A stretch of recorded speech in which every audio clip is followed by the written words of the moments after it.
Então, com a palavra, quem é o maquinista desta viagem? Não sei quem começa.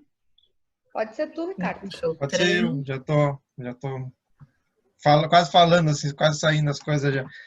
Eu quero falar, Tá, vamos lá. gostei bastante dessa parte da apresentação que fez repensar o que que eu realmente sou, quem é o Ricardo e como eu me expresso para as pessoas, né? Que às vezes tu não sabe mostrar tudo o que tu é, ou o que tu não é, ou o que tu gostaria de ser. Então eu separei 3 palavras para resumir. Eu sou um mochileiro, eu sou um engenheiro alternativo, que não é basicamente a engenharia que me formei, e eu sou um permacultor, é uma pessoa que trabalha com meio ambiente, com bioconstrução, que tem a ver com a história e os lugares por onde eu passei. Aí eu cito o Ricardo, eu tenho 31 anos, eu já viajei por 27 países, e isso tem a ver com como eu fui parar no turismo depois, que eu fui me moldando. E aí eu falo, eu morei em Portugal 6 meses, lá eu fiz 4 mochilões lá, que eu comecei a minha vontade de viajar, que foi a primeira vez que eu morei sozinho, fora da família. Então foi onde eu me descobri, assim, como pessoa, como gostos e tudo mais. Depois eu morei no Chile, eu quis fazer um estágio da faculdade fora da convencionalidade, eu consegui uma bolsa e fiquei 4 meses em Concepción. Lá também fiz mais 2 mochilões, 2 viagens grandes, assim, com amigos, né? Com mochila, com acampamento, com coisas corriqueiras, assim. Depois eu fiz um intercâmbio, eu fui para Lima, no Peru. Eu trabalhei num projeto social com escolas de ensino médio, com crianças no projeto Talpui. Foi durante 3 meses. Aí conheci Machu Picchu, viajei com meu primo, fizemos um outro mochilão. Sempre tem na minha história a ver o mochilão, né? E depois eu morei um mês no Equador, que foi a parte final da minha viagem. Eu estava viajando por norte, na América do Sul, e eu quis continuar e eu encontrei uma comunidade ecológica, a comunidade Riano, e fiquei um mês trabalhando lá como voluntário. E aí que eu pensei, poxa, eu vou voltar para Santa Maria, vou fazer isso com a minha família, na minha terra, com as minhas coisas, criar uma coisa desse tipo. E aí voltei, não deu certo com a família, eu acabei indo morar em Silveira Martins. Eu fiquei um ano morando num sítio, então eu trabalhei no sítio com o que eu queria. Eu sempre corro atrás do que eu gosto. E nessa história da engenharia, eu formei em engenharia elétrica, mas enquanto eu fazia engenharia elétrica, eu fiz engenharia mecânica e eu fiz o técnico de noite. Eu quis fazer tudo. Eu não sabia o que eu queria, eu estava meio assim, procurando me acertar na engenharia. Eu também sou poeta, eu já ganhei um prêmio na Prefeitura de Santa Maria. Eu tenho sempre meus caderninhos de viagem e eu costumo anotar meus sonhos. Meus sonhos são bem fortes, assim, são bem representativos e eu gosto de estudar sobre os sonhos. E daí, com toda essa bagagem, eu acabei vendo que o turismo servia bem para o que eu queria, assim.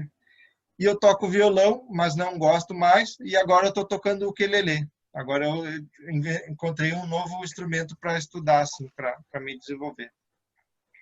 E outra coisa que é uma observação que tem a ver com a história, eu tenho que citar que eu sou adepto ou batizado no xamanismo.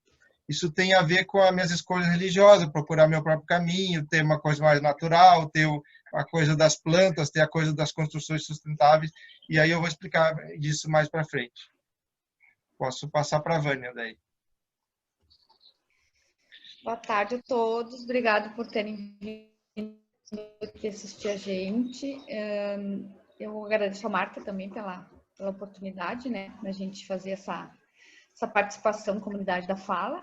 Então, eu sou a Vânia, eu sou bióloga, me formei em biologia, né? E desde quando eu entrei na faculdade, o que eu sempre quis foi ser professora. Então, eu sou professora hoje, sou pesquisadora também, mas eu gosto muito do que eu faço, do meu trabalho, sou mãe, né? Adoro ficar em casa, ficar com os meus filhos, adoro ler, viajar, tenho esse espírito aventureiro, assim, muita coisa do que o Ricardo falou, né?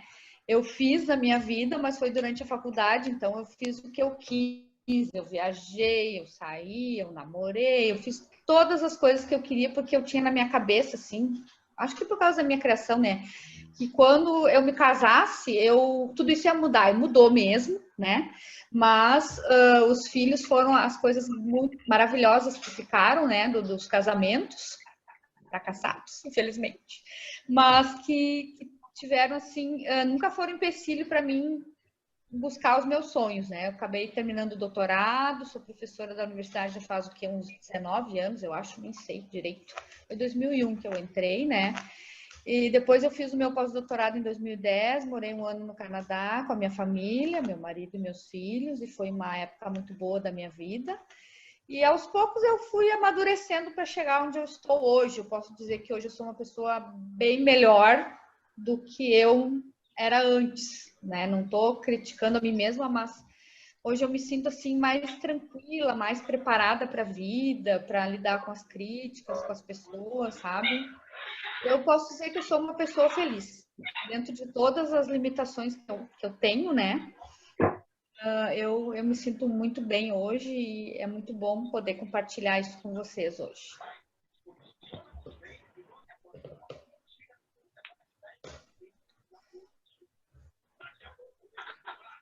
Muito bem, olha, estou conhecendo vocês hoje, então, pode-se dizer. Que legal. Vamos para os momentos mais difíceis, Ricardo? Vamos. Então, aqui nos momentos mais difíceis, o que que eu pensei? Como é que foi a minha vida, digamos, antes e depois do... Eu nunca fui diagnosticado, eu nunca fui num psiquiatra antes do acontecido, digamos, do momento até o surto, assim, ó. Eu era uma pessoa workaholic, eu trabalhava e pesquisava demais, eu fazia atividades que duravam todo o meu dia, de manhã, de tarde e de noite. Eu ia muito à festa, eu saía bastante e eu tomava muito porre. Eu não sabia o que que eu tinha alguma coisa que era um pouquinho a mais do normal, assim, das pessoas. Essa coisa de ser jogado, desse 8 ou 80. E eu virava a noite estudando várias vezes por causa da engenharia com meus colegas ou sozinho, eu virava madrugadas. E eu, para mim, não me faltava energia. Eu acordava outro dia, eu estava pilhado, eu estava assim, aceso, ou para fazer trabalho, ou para fazer vídeo, para editar coisas. E aí, como eu tinha 3 estudos diferentes, a minha vida rendia. O meu momento difícil era assim, eu queria sair de casa e ficar mais tempo sozinho, mais tempo longe da minha mãe. Essa era a minha história. Isso era uma coisa difícil para mim no relacionamento. Aí eu tive o surto, mas como é que foi o meu surto? Eu fui para Guaporé, eu fui para outra cidade fazer um curso. Eu ia ficar lá um mês para trabalhar com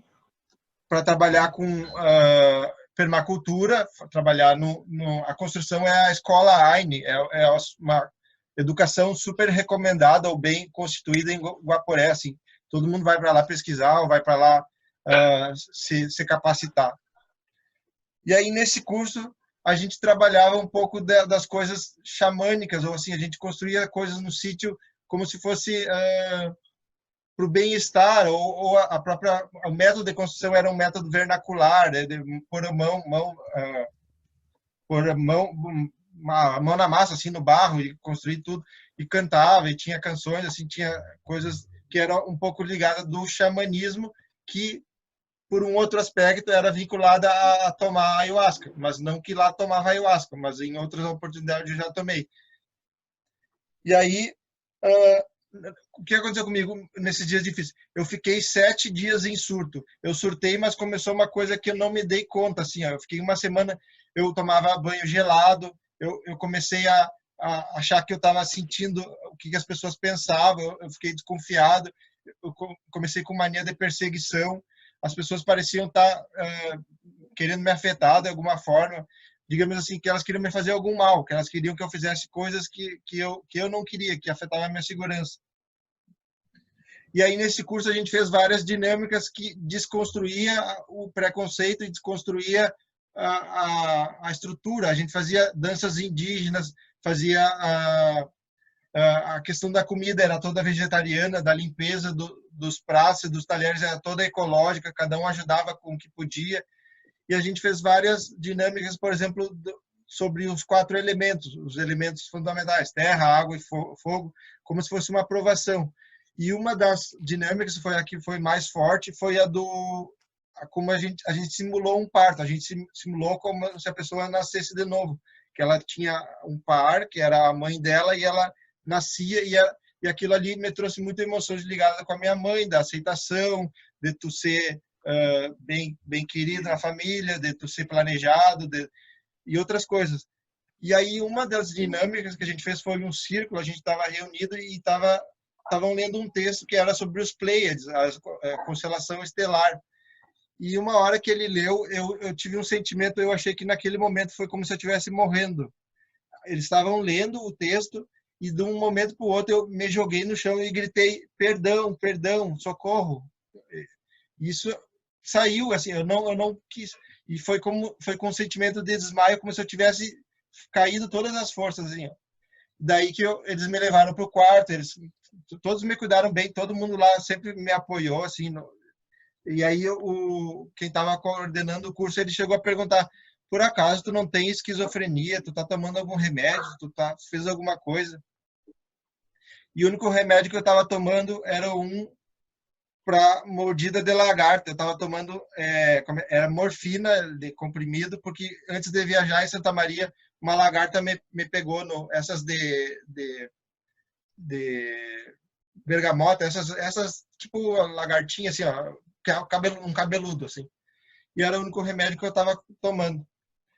E aí essa coisa da morte não foi a mais forte, não foi o pior momento ainda de todo o pior momento. A gente tinha dinâmicas na fogueira também. Eu achava que a fogueira ia me queimar, eu achava que aquilo ali ia me causar mal. Eu achava que, na verdade, eu vinculei aquilo com a boate Kiss, como que as pessoas fossem ser queimadas, como se fosse acontecer alguma coisa para todo mundo. Depois, um momento também, a gente foi numa cachoeira, a gente foi numa gruta, e eu achei que iam me empurrar, que o pessoal ia me jogar na gruta, que eu ia morrer afogado. E foi acontecendo várias coisas assim. Daí eu digo, eu tenho que ir embora. Daí o momento mais difícil, na verdade, aconteceu quando eu liguei para minha mãe. Eu disse: mãe, eu te amo, tá tudo bem, não sei o que, vai ficar tudo bem. E aí que eles se preocuparam comigo. Daí eles viram: não, tem alguma coisa muito errada. E para piorar, eu peguei todas as minhas coisas e saí dali daquela era uma instituição dos padres, é como se fosse um retiro, e eu inventei de escalar o morro que ficava do lado da cidade.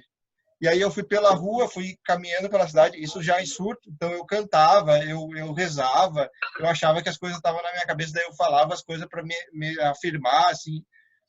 E aí eu subi o morro, só que pelo lado errado. Eu fui pelo meio de uma propriedade, eu invadi uma cerca, eu pulei cerca.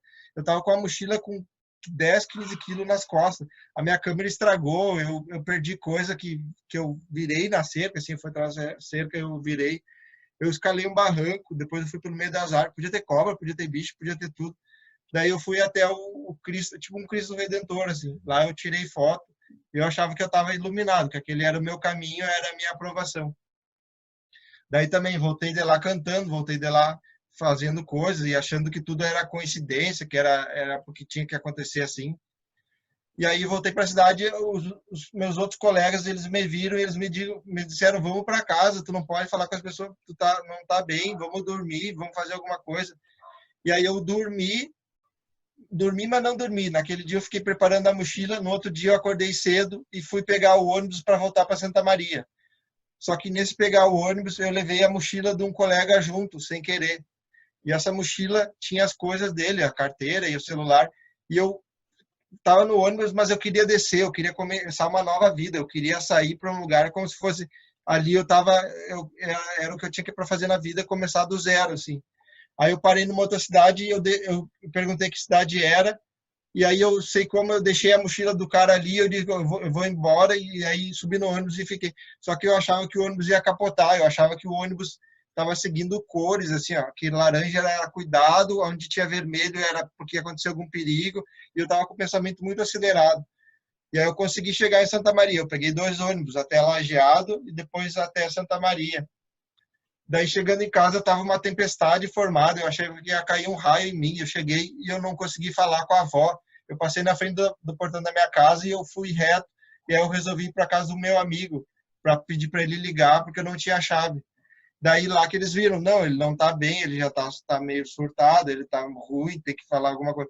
Daí quando chegar em casa eu não falava nada com nada. Eu falava que eu tinha aprendido a curar, que eu podia curar as pessoas, que eu tinha alguma coisa de especial, que eu mostrava o que eu tinha feito. Eu quase deixei minha mala no ônibus também, porque eu achei que eu não preciso de mais nada, eu posso carregar qualquer coisa e agora eu me viro. E aí, o pior do pior momento foi de noite. Aí a minha mãe me levou para o hospital, porque viu que eu estava bem mal. E aí eles me fizeram injeção e eu achava que não faz, é uma seita, vão me botar veneno, vão me botar alguma coisa diferente.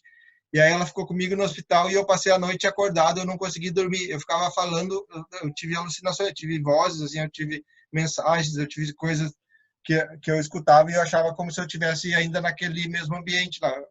Eu não reconheci meu colega, ele foi me visitar lá, eu não falava nada. Daí dali eu fui direto para internação, que foi um período difícil, mas já foi mais ameno, foi só reestabilizar, assim. Daí eu vou contar depois na aceitação. Daí aqui eu encerro. Vânia?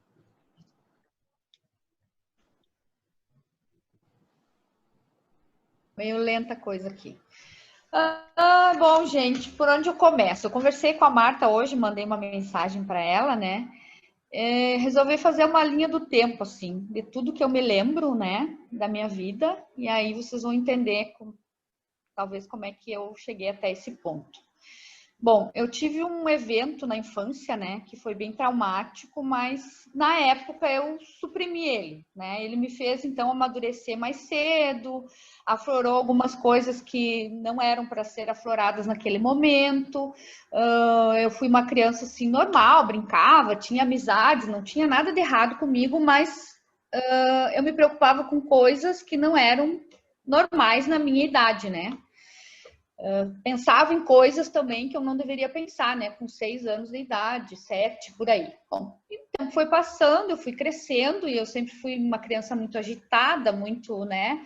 A mãe sempre disse que eu devo agradecer a Deus que meus filhos não são nada do que eu fui, né? Que eu pulava a janela, eu fugia de casa, sabe? Gostava de brincar com os meninos, mas aquilo para mim era uma coisa normal e é, né? Uma coisa normal. Então, aos 15 anos foi quando eu tive a minha primeira crise, que foi bem séria, né? Eu estava no primeiro ano do 2º grau e eu comecei a pensar em coisas passadas e aí eu fiquei sem dormir uns 15 dias, mais ou menos. Isso é tudo que eu me lembro, assim, né? E eu falei para minha mãe que eu não estava bem, que eu não estava dormindo, e ela disse, isso é bobagem tua. Onde que uma pessoa com 15 anos não vai dormir?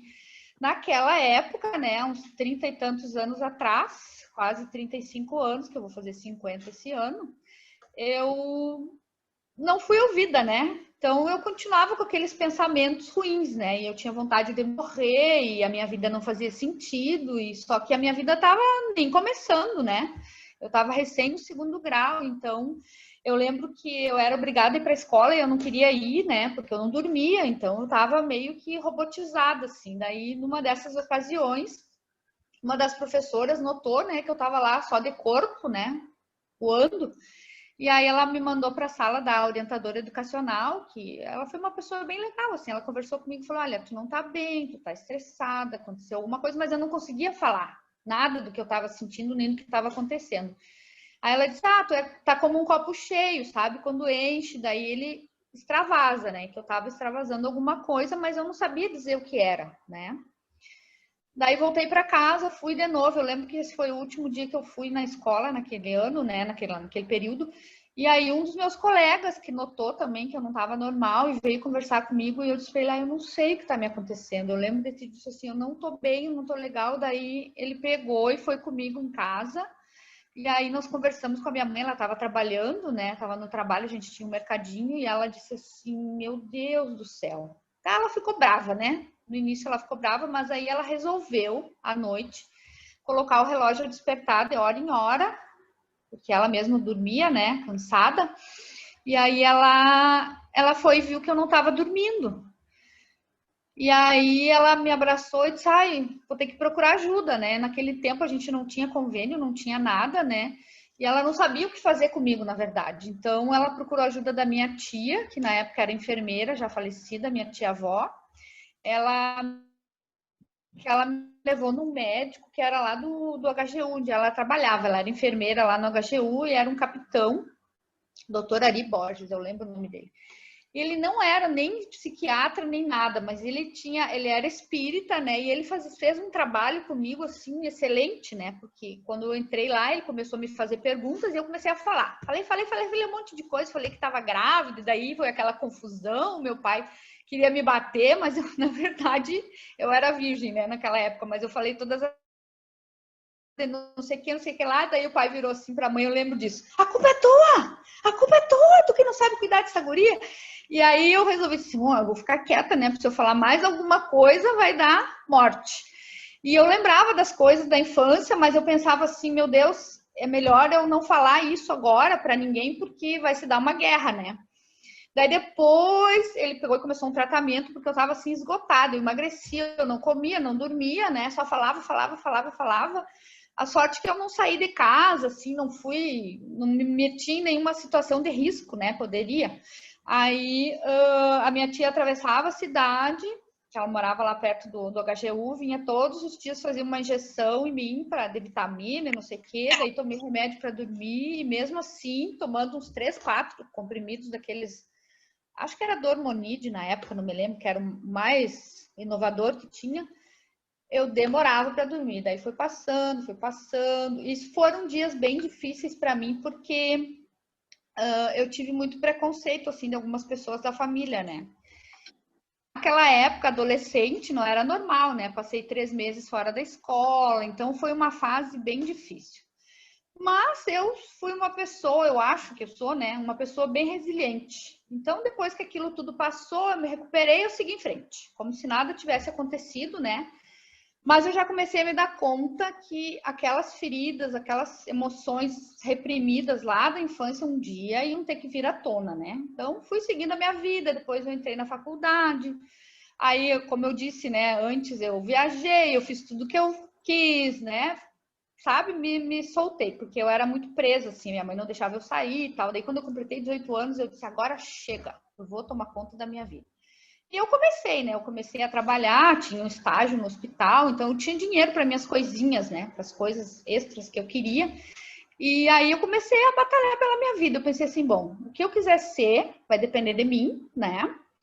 Eu preciso de uma profissão, eu preciso de algo que eu possa me sustentar, porque eu já tinha bem claro naquela época que a minha liberdade dependia disso, né? A maneira como eu fui criada, assim, eu tinha que trabalhar. Então, quando eu fiz 21 anos, 22, eu me casei. E foi um erro, né? Porque eu era muito jovem. Mas eu queria sair de casa, queria viver uma outra experiência. No fim, me casei e, né, veio o Henrique, tinha 23 anos. Aí, em seguida, eu comecei a trabalhar na universidade, né, como professora substituta, eu acho que foi uns anos depois. Mas aí a vida estava tranquila, né? Mas eu sempre com aquela inquietação, com aquela coisa de dormir pouco, enfim. Mas aí passaram-se os anos, né?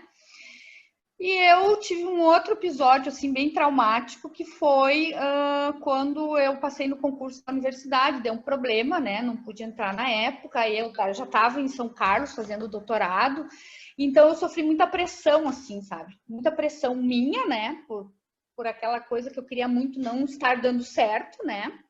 Porque eu tinha ido embora com o meu filho pequeno e a minha mãe estava lá morando comigo, estava fazendo doutorado, daí enquanto a situação não se resolvia, era muito tenso, né? Porque eu não sabia se a minha vaga ia ser liberada ou não. Veio uma época difícil que o governo não estava mais liberando as contratações, e então foi bem complicado. Mas mesmo assim eu consegui fazer meu doutorado, né? A trancos e barrancos.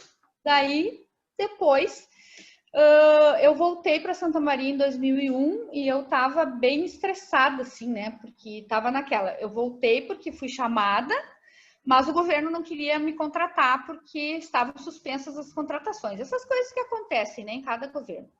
E aí eu falei, meu mundo acabou agora, né? O que eu vou fazer da minha vida? Eu não tenho mais bolsa, porque assim que eu vim, cortaram a minha bolsa, que era o normal, né, passar para outro aluno.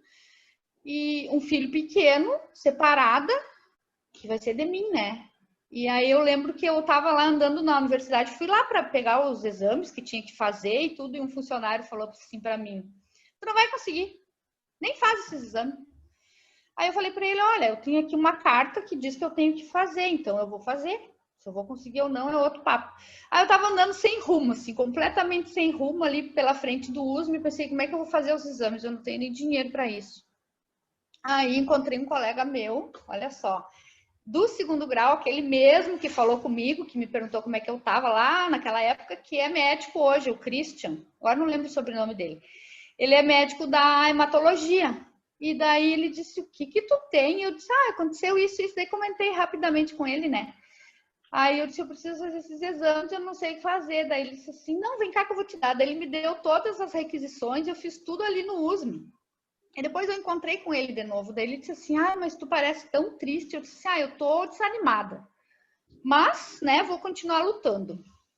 Daí um dia eu fui lá, falei com o chefe do departamento na época. Ele me disse assim, eu acho que tu precisa de uma ajuda política para resolver essa tua situação. Daí, enfim, eu fui, né, consegui apoio, consegui que era a esposa do meu irmão na época, ela me ajudou a entrar em contato com um deputado já falecido, que foi o Marquesão, Nelson Marquesão, e daí ele me ajudou. Eu sei que por lá veio a minha nomeação, daí aquilo foi um alívio, né?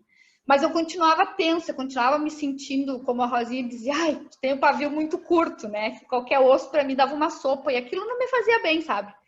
Mas eu fui seguindo em frente, né? Daí encontrei o pai da Rafaela, né? E como eu estava num período de carência, assim, que eu não prestava muita atenção em mim, eu tentava, assim, parecer feliz, mas eu não era feliz, sabe? Era uma capa que eu tinha criado para mim, para que ninguém soubesse como eu era de verdade. Aí encontrei o pai da Rafa e a gente ficou junto, né? Começamos a namorar, enfim, né? Aí fomos morar junto, a Rafa nasceu, a gente casou, blá, blá, blá. E eu fui piorando, piorando e piorando. Esse foi um momento bem difícil, porque eu cheguei a conversar com meu parceiro sobre isso, né? Não que ele seja responsável, não é isso, mas eu disse, olha, preciso de uma gravidez mais tranquila, que foi a do Henrique, né? O pai do Henrique não queria muito ter filho, então foi meio complicadinha a minha gravidez, mas ainda assim, né, eu tive aquele apoio, aquela tranquilidade, aquela coisa toda que uma mãe deve ter, né? E foi um inferno, gente, foi horrível, assim, era briga, briga, briga em cima de briga, e daí eu pensei, meu Deus, o que que eu fiz com a minha vida, né? Aí a Rafa nasceu e eu me vi, assim, completamente sozinha, desamparada, porque eu estava morando longe da minha família, então eles não me visitavam muito. E aí a gente só tinha um carro, ele ia trabalhar com o carro, e eu ficava em casa, afundada na minha depressão, né? Só que eu não me dei conta, assim, daquilo na época. E graças a Deus eu não cheguei a rejeitar, assim, a Rafaela, sabe? Mas eu ficava olhando, assim, para ela, sabe? Olhando pro nada. Mas aquilo passou, né? Foi outra fase difícil. E aí, quando chegou 2007, que a Rafa estava fazendo... Ela estava fazendo 3 anos, era já quase 2008. Ela vai fazer 3 anos em março, eu resolvi sair de lá. O Henrique também estava me pressionando, ele disse, mãe, a gente está morando muito longe. E o Henrique vendo as coisas todas acontecendo, né? A Rafa ainda era bebê, perto dele, né? E então ele disse, vamos embora, mãe. E aí eu tinha essa casa que eu moro hoje, né? Que os meus pais me deram. Eu construí um anexo aqui no fundo, mas a casa da frente, ela tá intacta. A gente chama de casinha, né? Vamos lá para casinha, ele me disse. Daí eu falei com a minha mãe, falei, mãe, não tô bem, assim, assim, assim, eu vou embora. Tá, daí num desses dias, assim, que deu uma briga tremenda, eu peguei o telefone, liguei para minha mãe, e aí a pessoa veio e botou a mão no telefone. Não, tu não vai falar com ninguém. Aí naquele momento me deu uma coisa, eu falei, meu Deus, o que que tá acontecendo, né, aqui? Então eu insisti, daí deixei passar um tempo, falei com a minha mãe, falei, mãe, pega um táxi, vem pra cá agora, tu precisa me tirar daqui agora. Aí ela disse, tá, minha filha, mas o que tá acontecendo? Eu falei, não, eu vou embora daqui, aqui eu não vou ficar mais, porque eu tinha saído, tinha ido ver o meu irmão com as crianças, e quando eu voltei, né, tinha uma mensagem, naquele tempo era MSN, tinha uma pessoa que eu não conhecia ali falando comigo. E daí a outra parte disse, tu tá me traindo, olha aí, porque não sei o quê. E aí eu comecei, eu surtei porque eu não tinha feito nada, sabe? Eu realmente não tinha feito nada. Eu falei, meu Deus, o que que tá acontecendo comigo? Eu sabia que eu tinha que sair daquela situação o mais rápido possível. Daí ele disse assim, eu vou lá buscar tua mãe. Daí veio buscar a mãe. Quando a mãe chegou, eu já tava com as minhas coisas prontas para vir embora, né? Pegar meu carro e ir embora. Ele pegou a Rafa e levou pro quarto. E aí eu pensei assim, meu Deus, se eu for embora sozinha, eu vou me incomodar. Não que eu fosse perder meus direitos nem nada, né? E naquela época eu não tinha ainda o meu diagnóstico de bipolaridade. E aí, né, eu pensei, daí a mãe me disse assim, não, vamos ficar aqui, vamos dormir. Amanhã, quando ele sair para trabalhar, a gente vai embora. Daí eu fui quase com a roupa do corpo, né? Peguei o Henrique, as roupas que deu. O Henrique foi para a escola, eu acho, eu nem me lembro mais agora. Acho que ele foi para a escola e aí depois ele ficou lá na casa da minha mãe. Aí a casinha estava alugada, eu fiquei morando com a minha mãe uns 3 meses e depois eu vim. E foi o inferno, mas ao mesmo tempo foi o início da minha melhora, né? Aí, na metade do ano seguinte, eu fui internada, porque daí eu realmente não estava bem, né? Eu fui piorando, sofria muita pressão para voltar para lá, mas para lá não queria voltar e também aqui não estava bem. E aí foi quando aconteceu uma coisa assim que a minha mãe disse: não, vai no médico, tu tem que ir no psiquiatra, tu não tá bem, blá, blá, blá. E eu fui, né? E o médico, acho que não entendeu direito o que estava acontecendo comigo, que ele me deu um remédio para depressão. Eu não me lembro agora o que foi. E um outro, que ele achou, não sei lá o que ele achou que eu tinha, e eu fui piorando. Cada vez eu fui ficando com o pensamento mais acelerado, cada vez eu fui dormindo menos, e eu fui lá, voltei e falei para ele: olha, não tá legal, eu não sei. Mas naquela época eu não conseguia me atinar, assim, de ler a bula e coisa. Aí o que me ajudou, que deu aquele plim em mim, foi a Rosinha.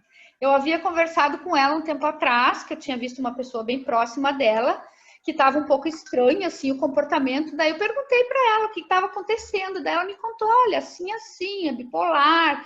E aí, o que aconteceu? O bipolar não pode tomar remédio uns antidepressivos, que desencadeiam uma crise. E eu me vi, assim, naquela situação, só que na hora que tu tá tendo a crise, tu não pensa nessas coisas. Eu pensei assim: Aí eu parei de tomar o remédio. Quando eu parei de tomar o remédio, daí a crise veio. Aí aflorou aquela crise toda, né? E não sei se foi pelo remédio, mas era o que tinha que acontecer. E aí eu passei mal, assim, várias noites sem dormir. E eu lembro, assim, que eu acordava de noite, ficava conversando com a Rafaela sozinha. E daí, numa dessas, eu liguei pro meu irmão e disse assim: eu preciso de ti, vem pra cá. E ele disse: eu não posso. Eu falei: tu nunca pode, né? Desliguei o telefone. E nisso, queriam me levar de ambulância e eu não queria sair daquele jeito de casa, com meus filhos ali. Aí veio uma amiga minha e me levou para casa dela. Depois disso, eu fiquei mais mal ainda, e daí meu irmão me levou para o Unimed, enfim. Passei aquela fase, né? E quando ele me disse que eu era bipolar, foi um alívio. Pelo menos eu sabia que eu podia me tratar e que ia melhorar. E foi isso, né? E agora teve outros momentos difíceis, né? Quando eu resolvi me separar de novo, pela última vez, pela 10ª e última. E tô passando agora por uns momentos difíceis, mas eu sei que eu vou superar. Eu tenho apoio da minha família, dos meus filhos, dos meus amigos. Vou dar uma linha agora, mas... E nosso apoio também, Jane. É isso, gente. Obrigada. Então, não sei se alguém quer fazer alguma pergunta em relação aos momentos difíceis.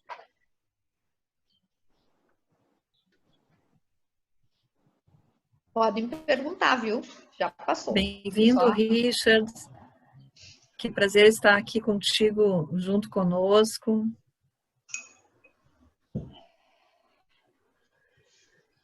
Anneli, Elis também. A Karine também está aí, querida.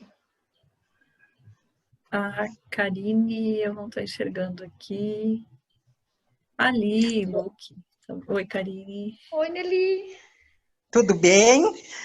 Quero te dar os parabéns, Vânia. Tu és uma vencedora com toda essa tua situação, tá? E podes saber que tu vais vencer todas as tuas batalhas, porque todos nós temos as nossas dificuldades, independente de diagnóstico. Tá bom.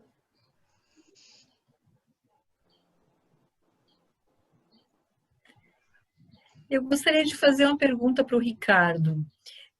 Eu não entendi bem, Ricardo, se na época que tu teve aquela crise lá no curso, lá em Guaporé, tu vinha usando alguma substância também ali no caso...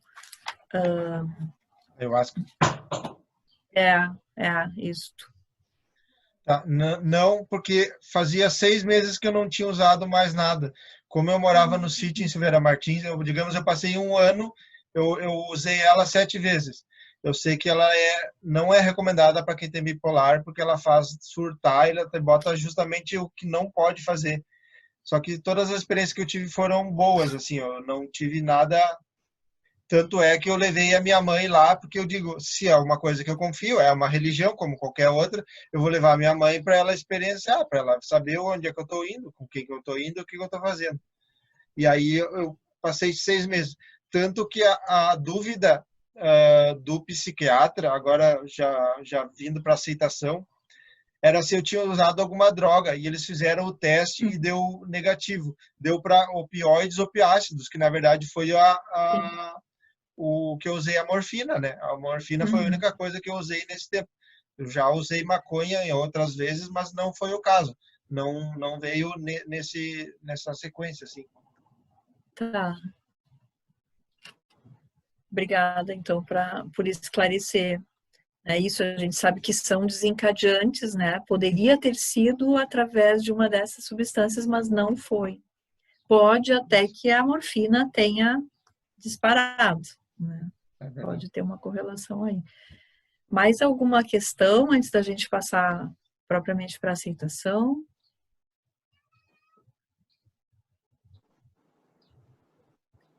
Então, vamos lá. Aceitação. Então. Tá. Então, aqui eu estava lá, a minha última fala foi que eu estava no hospital e eu estava surtando e eu não dormi, né? Eu estava com a minha mãe. Então, dali a gente saiu direto e foi para o Álvaro, que é ali perto do consultório, por causa que ele já tinha tratado a Vânia, ele era uma boa referência, e a gente foi nele, né?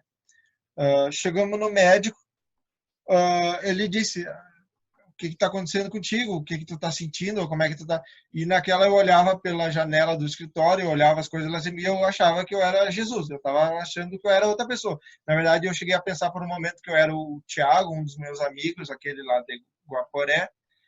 E aí eu disse para ele assim, ó, eu quero me reintegrar à sociedade. Eu perdi a minha identidade. Foi bem isso que eu disse para ele. Eu perdi, eu não sei quem eu sou. E ele não me lembro se ele me disse na hora, tu tem bipolar, tu é bipolar, mas ele disse que eu tinha que me internar. Ele disse que ó, o negócio é o seguinte, tem que internar, tem que fazer uma limpeza, assim, ver o que tu tem e fazer o exame de drogas. Fiz o exame de drogas e daí não deu.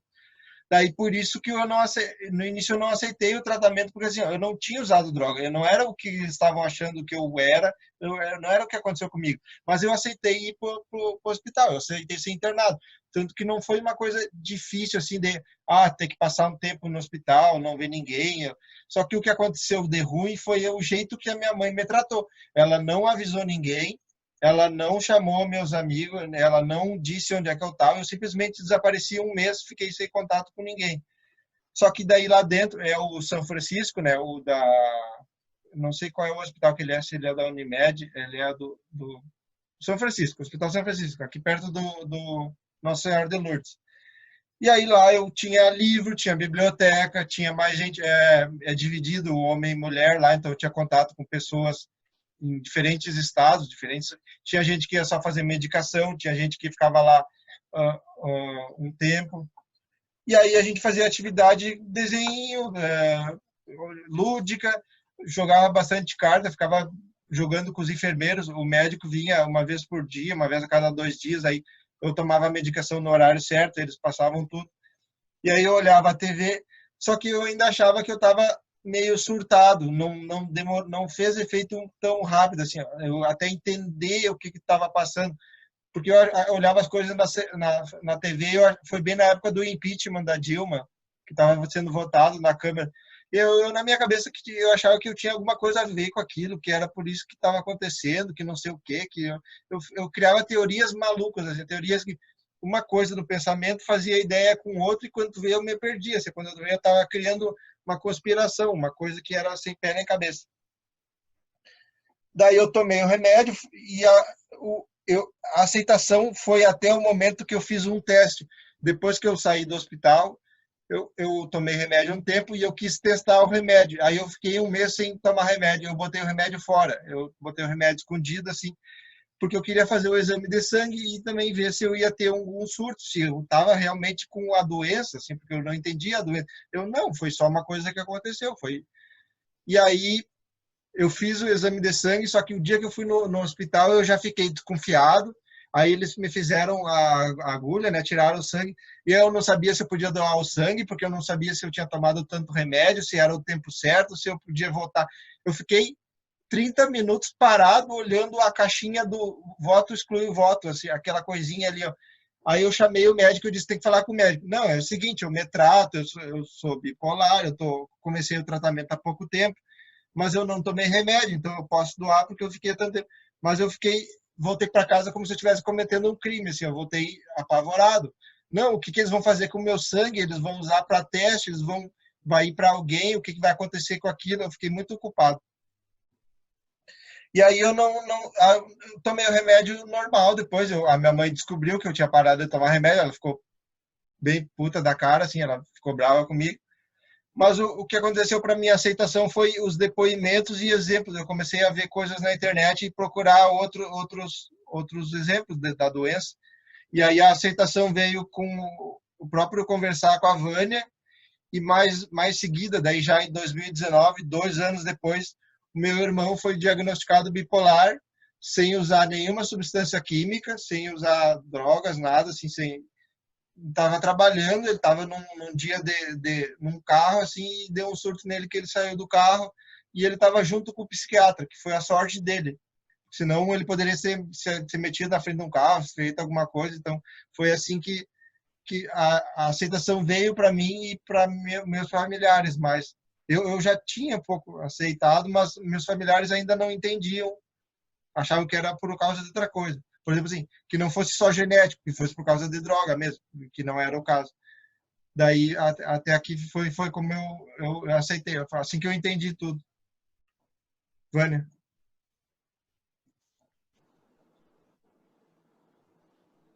Oi. Então, falando de aceitação, né? Quando meu irmão me disse, eu lembro, ele sentou do lado da minha cama e veio todo sem graça, assim, né? Achou que eu não ia reagir muito bem. Olha, tu é bipolar. Eu levei aquele choque inicial, que eu acho que é uma coisa normal. Mas eu pensei, bom, agora eu sei. Então, eu adotei algumas estratégias importantes, assim, né? Eu tomei medicamento rigorosamente, né? Por uns, sei lá, quase 10 anos. Só que eu vi que eu, além de eu ter ganhado peso, né, me incomodava. Me incomodou também o início, né, do tratamento, porque o médico me dava a olanzapina, que eu tomo agora à noite, ele me dava de manhã, quando eu estava no hospital, e daí eu dormia o dia inteiro. Esse medicamento faz isso comigo, me faz relaxar e dormir. E daí um dia minha mãe estava lá, eu lembro que foi um escândalo, né, porque eu peguei e disse, não, eu vou botar fora essa coisa, e vou falar com o médico. Ele vinha sempre à tarde me ver, eu falei assim, vou botar fora, vou ver como é que eu vou passar. Aí a mãe viu, foi aquele escarcéu. Eu falei, não, eu não vou tomar, porque eu tô ficando abobada, eu tô ficando sem ação e não é assim que eu quero viver o resto dos meus dias. Eu queria muito, pensava muito em voltar a trabalhar, em voltar para os meus filhos e como é que eu ia dormindo o dia inteiro, eu ia ser útil para alguém, eu ia fazer alguma coisa na minha vida, né? E não queria me aposentar por invalidez, digamos assim, né? E então foi bem difícil essa parte da aceitação também, porque o Ricardo comentou, né? Nossa família é complicada. Então teve uma pessoa da família que meio que tramou muito contra mim, né? Não sei se foi uma ou várias, né? Mas teve duas assim que eu identifiquei as mentiras, né? Que a gente pega depois o que a pessoa disse, o que ela fez de verdade. Então eu tava pensando até em me interditar, gente. Imagina, eu em plena, a Rosinha me conhece, sabe como eu gosto de trabalhar, né? E tava pensando em me tirar aquilo. E eu falei, meu Deus, daí tu capta as coisas assim no ar, né? E a minha mãe foi uma pessoa assim, apesar da idade dela, de tudo que ela carregava, assim, que ela, quando ficou sabendo de algumas coisas, ela sentiu muita culpa. Eu falei, mãe, tu não tem culpa de nada, são coisas da vida, né? Não é culpa de ninguém. Então, ela me apoiava muito, né? Então, ela ia lá todo dia me visitar e tal, né? E nesse dia eu disse, mãe, eu preciso falar com o médico sobre essa medicação, isso não tá certo. Daí ele ajustou a medicação, eu passei a tomar o lítio, né, 2 vezes por dia e tomar a olanzapina. Aí fui seguindo em frente. Quando eu fui para o Canadá, eu falei, né, quando fiz os exames médicos do visto, que eu era bipolar, daí foi um Deus nos acuda, porque quando eu cheguei lá, eles me viravam de cabeça para baixo, né, eu tinha que ir ao médico toda hora, eles tinham medo que eu surtasse lá, mas eu passei muito bem, obrigado. trabalhava bastante, né? Não ficava muito com as crianças, então à noite eu procurava trabalhar mais tarde para poder ficar com eles um pouco. Então eu pegava e dormia pouco também, mas eu me cuidava. Eu me regrava, assim. Eu comecei, então, a partir daquele ano, uns 2 anos depois do diagnóstico, a me policiar, a me vigiar, assim, o que me fazia bem e o que não me fazia bem. Até as conversas, assim, com as pessoas, comecei a filtrar, comecei a ter um autocontrole que hoje eu ainda não tenho como eu gostaria, mas eu me esforço para ter um equilíbrio. Fala nas coisas que tu pensa, né, em como tu vai falar uma coisa para uma pessoa, como ela vai reagir. Então eu comecei a cuidar isso. Daí quando eu voltei, eu achei que o lítio não estava me fazendo mais tanto bem, né? Eu tive uma crise renal lá no Canadá, porque eu tive um acidente com um laboratório, né? Eu me contaminei com um cálcio radioativo, então eu tive depois uma infecção renal bem séria, né? Porque depositou um pouco de cálcio ali no meu rim. E foi uma situação bem complicada, assim, porque eu estava lá sozinha, né? Só o marido e os filhos, e ele tinha que cuidar dos filhos para eu poder ir para o hospital. Então, mas tive ajuda também da esposa do meu supervisor lá, que foi minha protetora naqueles dias, né?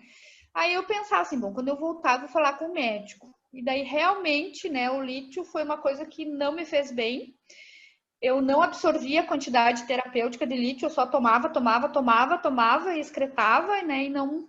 Aí ele mudou meu tratamento, eu continuo até hoje tomando a olanzapina, né? Mas o que eu achei de bom para mim foi fazer, então, a terapia, né? Eu faço. Não era muito regrada, mas agora já estou bem regrada na minha terapia, porque ela está me ajudando muito. Meditação, eu comecei a ler mais, comecei a fazer umas caminhadinhas discretas, né? Que eu sou bem preguiçosa, mas eu comecei a estabelecer os meus limites, sabe? Até no trabalho. Eu gosto muito de trabalhar e eu fico naquela euforia, só que eu andava em círculos, assim, que nem cachorro atrás do rabo, sabe? Porque eu perdia muito tempo fazendo as coisas, daí eu não lembrava onde é que eu tinha salvado tal coisa, então eu pensei, não, eu preciso me organizar e eu preciso ver quais são os meus limites.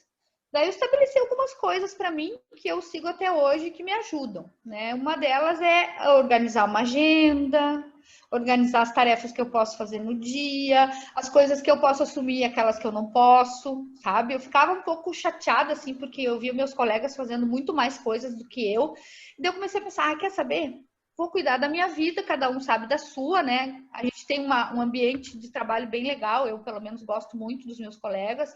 Ninguém se mete na vida de ninguém, sabe? De vez em quando dá umas coisas que é normal, mas eu me sinto bem lá, né? Com as pessoas que eu trabalho, então eu fiquei pensando, poxa vida, se alguém me perguntar porque eu não faço mais coisas, então eu vou falar, né? Mas normalmente eu não falo sobre essa parte de ser bipolar e nem uso isso como desculpa também. Eu vi muitas pessoas fazerem isso, né, no meu lado, mas eu não uso como desculpa isso, porque eu pensei assim, não, eu vou seguir em frente, eu posso ter uma vida normal, e quando eu cheguei na fábrica, o Ricardo me levou, eu entendi isso mais ainda, né, convivendo com vocês todos e vendo as histórias de cada um, que cada um tem a sua própria história, né, e sempre tem uma pessoa para te dar uma palavra amiga, e aí o que aconteceu também foi que eu identifiquei alguns comportamentos, né, que me levaram a essa decisão de seguir em frente a minha vida sozinha. Algumas pessoas faziam me sentir pior do que eu estava, do que eu mesma já me sentia. Tipo, tu disse tal coisa. Não, eu não disse. Não, tu fez tal coisa. O tempo? Vânia, não do tempo. Eu ia te dizer para guardar algumas coisas para falar lidando com os próprios problemas, né? Tá, tudo isso que tu tá falando, eu acho super rico. Só te guarda um pouquinho para outro passo. Tá bom, então. Tá bom. Vamos passar para o próximo, então. Tá. Então, tratamento, Ricardo? Tratamento. Tá. Vamos lá, fui diagnosticado, né? Tô no médico, saí do São Francisco ali. Daí eu comecei a ir na psicóloga de 15 dias. Agora eu me lembro se foi uma vez por semana, eu sei que foi bem periódico, assim, psicóloga, então de 15 dias ou uma semana. Aí eu fiquei no psicólogo quase um ano, mais um ano e um pouquinho mais, um ano. O que mais que eu fiz? Eu comecei a academia. Deixa eu só ver aqui. Tá. Eu fiz esse tempo, mais no finalzinho ali de 2017, eu fiz reiki, eu fiz um curso, eu comecei a fazer curso dentro das coisas que eu gostava. Eu viajei bastante, eu fui com a minha mãe para Termas, eu comecei a ter um contato mais profundo assim com meus familiares, que era coisa que eu sempre via ocupado. Ah, tá na aula, trabalhando, tá fazendo coisa, tá na pesquisa, e aí eu passei mais a ficar mais tempo em casa. Eu comecei a ler e procurar no YouTube sobre a bipolaridade, coisas assim da literatura científica também, né, para a gente ver que justificasse ou que pudesse me dar mais uma luz. Aí eu encontrei a Fábio, que foi uma coisa depois da terapia, eu fui para a Fábio, que foi digamos mais assim, coisas que eu não conseguia sanar com a psicologia, só com a psicoterapia. Eu falei da psicologia ali, né? Eu pedi um livro inteiro, eu li um livro inteiro sobre a psicologia, o que é a psicologia, tudo que é a psicologia. Aí eu fiquei com vontade de estudar psicologia para resolver o meu problema, para meio que entender melhor. Assim. Aí eu fiz o vestibular aquela particular, agora não me lembro. Na frente do Maneco, eu não me lembro o nome da faculdade. Tá, eu fiz o vestibular e passei, mas não tinha. Eu queria fazer uma matéria, 2, só para ver como é que é, experimentar, mas não dava. Daí não deu certo. Daí eu pensei, não, eu tenho que achar uma coisa mais coisa para me ocupar. Aí isso vai vir depois lidando com os problemas. Eu vou falar mais da ansiedade e depressão, mas atualmente, como eu ando no tratamento, eu ando mais estável. Aí agora eu estou no nível que eu tô arranjei a bicicleta para mim fazer um exercício de atividade. Eu não estou mais fazendo academia, mas agora eu estou fazendo bicicleta.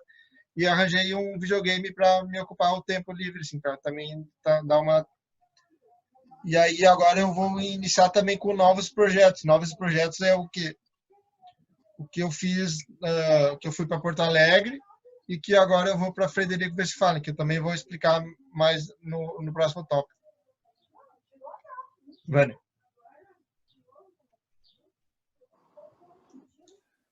Agora é lidando com os problemas e tratamento. Tratamento acho que eu já falei, né? Não sei se posso falar do lidando com os problemas. Agora é tratamento, mas se tu quiseres trazer alguma questão mais do tratamento. Então eu fui me adaptando a essa coisa da medicação, né? Daí tirei o lítio, comecei a tomar o ácido valproico. E aí o médico sempre quis trocar a minha olanzapina, mas eu gosto muito dela porque ela me faz muito bem, assim, ela me relaxa à noite e me impede de ter aqueles pensamentos que eu tive, né, uma boa época, que o mundo estava contra mim, né, que todo mundo estava errado, só eu estava certa, mas eu aprendi a identificar esses comportamentos, me auto observando, né, e também conversando com a psicóloga, com a terapeuta, né, esse comportamento essa mania de perseguição, né? Então a olanzapina ela me ajuda com isso e o ácido valproico a estabilizar o humor, né? E agora o médico me deu porque eu tive muito tempo assim que eu não queria sair de casa de manhã, sabe? Uma morbidade assim, eu tenho essa coisa de dormir pouco, né? Eu não durmo muito. Agora que eu tô conseguindo, que eu comecei a contar essas coisas para ele, né? E ele tá me ajudando não só com medicação, mas com outras coisas que podem ser feitas, né? Tipo uma higiene do sono, assim, começar mais cedo a se preparar, né, para a hora de dormir. E então eu tomo antidepressivo pela manhã, mas ele não interfere em nada nos outros medicamentos, né? Ele me dá aquele up assim que eu preciso para levantar cedo e, né, em seguida eu comecei quando a Rafa estava na escola, eu levava lá na escola e já ia para o trabalho, ou dar uma passadinha na academia e ia para o trabalho. Se eu não fizesse isso, se eu voltasse em casa, eu já ia encontrar minha cama, ela me abraçava, eu abraçava ela e eu ficava ali dormindo a manhã inteira e me sentindo culpada depois, né, porque eu deveria estar no meu trabalho. Então, o que eu fiz foi adaptar. E teve uma época que eu falei com a minha chefe sobre como eu estava me sentindo mal, né? Então ela me disse assim, eu lembro que ela falou assim, não, se tu precisa mais ficar em casa, fica, mas aí faz alguma coisa até para te não te sentir mal, prepara as aulas, deixa alguma coisa engatada, mas tudo bem, né? Então eu fui me adaptando, mas aí eu me dei conta assim de que quanto mais eu deixava assim aquela depressão, que era uma depressão, né? Me dominar, mais tempo eu ia levar para sair daquele círculo, né? Então eu resolvi romper ele, né? Aos pouquinhos, fui indo, porque é só ir, sair de casa e ir. né? E uma outra coisa que acontecia, que eu consegui vencer também, foi a fobia de chegar na sala de aula. Aquele início da aula, assim, me deixava bem ansiosa, bem estressada. E aí eu comecei, algumas épocas eu faltava, eu avisava na última hora, daí sempre recuperava as aulas, mas aquilo me fazia mal, né? Daí eu comecei a conversar com os meus alunos, cada semestre, dependendo da turma, eu esperava passar um tempo, eu falava para eles, ó, gente, a prof tem isso, e não chegava a contar toda a minha história, mas eu compartilhava com eles algumas coisas, e por incrível que pareça, assim, me ajudava muito, porque aí eu via, assim, que muitos deles tinham problemas bem semelhantes, sabe? Uma vez uma aluna disse assim para mim, prof, o retroprojetor tá torto, eu tenho toque, eu preciso arrumar esse retroprojetor. Aí ela subiu na cadeira, arrumou o retroprojetor, eu falei, meu Deus do céu. E eles se sentiam bem à vontade comigo e eu com eles, né? Então, cada semestre eu tenho feito isso. Eu abro o jogo para eles. Olha, vai ter vezes que a prof não vai conseguir vir, porque eu vou chegar aqui, vou começar a chorar, vai me dar um pânico, vou esquecer as coisas. Mas aí eu comecei a estudar mais, né? Adotei uma estratégia diferente. Eu estudava mais antes das aulas. Passou um bom tempo que a minha memória ficou um pouco estranha, sabe? Eu esquecia muito das coisas. E aí eu adotei essa estratégia e daí parece que fui estimulando mais meu cérebro, eu sei lá o que aconteceu, que eu voltei ao meu normal, né? Que é chegar na aula com tudo na cabeça, desenvolver o assunto. Então, essa foi uma parte importante também do meu tratamento, né? Me observar e fazer as coisas que iriam, né, me complementar como pessoa, né? É uma coisa bem importante que eu deixo para todo mundo. Nunca deixe uma doença dominar você, seja ela qual for.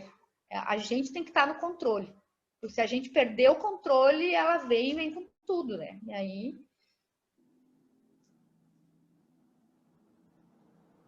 Tem uma pergunta ali da Elis.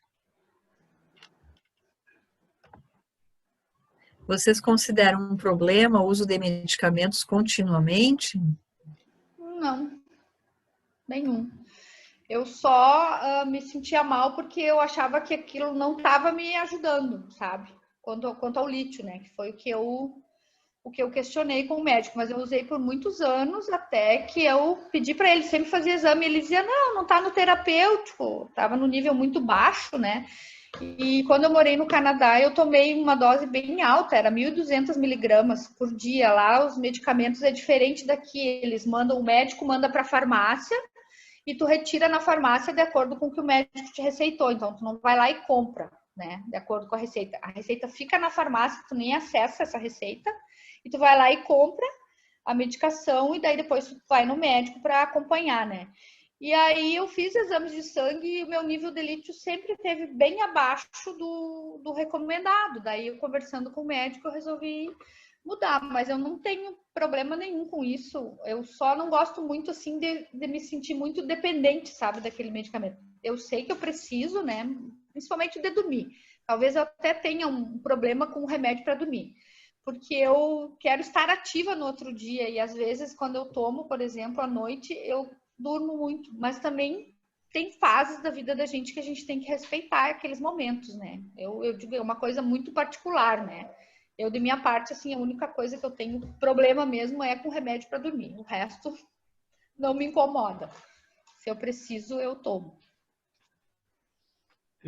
Deixa eu completar, então.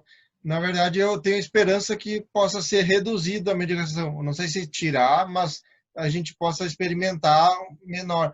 E a do sono, eu quero tirar a medicação do sono, porque eu não tomava antes, né? Quando eu comecei. É que eu tive várias pequenas crises que me deu ansiedade muito grande, assim, 2 episódios que me deram muita ansiedade, e aí eu tive que tomar uma Menelate para dormir. Aí essas semanas eu tive que até aumentar para nas férias ali agora há pouco tempo, as férias da férias, eu não tenho férias. E aí a Juliana perguntou ali se vocês já ficaram sem tomar medicação. Eu já fiquei por 1 mês, eu falei ali na aceitação, né? Então que eu não aceitava e eu queria me experimentar sem, eu não sei a Vânia. Eu fiquei por um curto período também, né? Nessa fase da transição aí, mas não me senti bem. Não me senti bem, foi cerca de 1 mês, mais ou menos. mas o meu médico estava sabendo também, né? Daí ele queria trocar a medicação, me tirar o Losapina, colocar outro. Daí ele me deu um que me deixou completamente tonta. No outro dia eu dormi uns 2 dias seguidos, quase. Aí eu falei para ele, não, assim não. Daí me lembro até que eu tirei uns dias de atestado da universidade para poder ajustar isso, né? E foi só um mês. Depois não fiquei mais, porque realmente a medicação, para mim, ela é bem importante. Ela me ajuda a seguir em frente. Mais alguma pergunta, alguma colocação dessa parte de tratamento?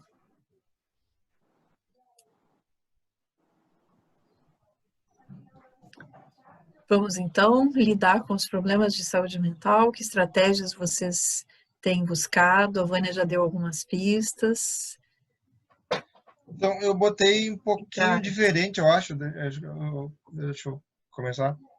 Eu botei ali que a primeira coisa foi a questão da mãe e a família em relação às drogas, né? De achar que eu tinha tomado droga. Foi um grande preconceito. E aí tu já começa com o pé esquerdo. Eles querendo que eu tome medicamento e eu dizendo que eu não tinha feito tal coisa. Daí eu entender o lado deles e eu aceitar o lado. E tanto que eles não entendem o que é bipolar, acho que até hoje, apesar de a mãe ir no a Fábio no encontro dos familiares, é difícil explicar assim, ó, tu tem que cuidar se eu estiver pensando tal jeito, falando tal coisa, tu tem que preparar as pessoas para um surto ou para quando vê que tu tá num limite, assim, ó, me dá um cortaço, me avisa, me chama atenção, me dá um xixi, me bota para dormir, manda embora, manda fazer alguma coisa. E aí o que aconteceu?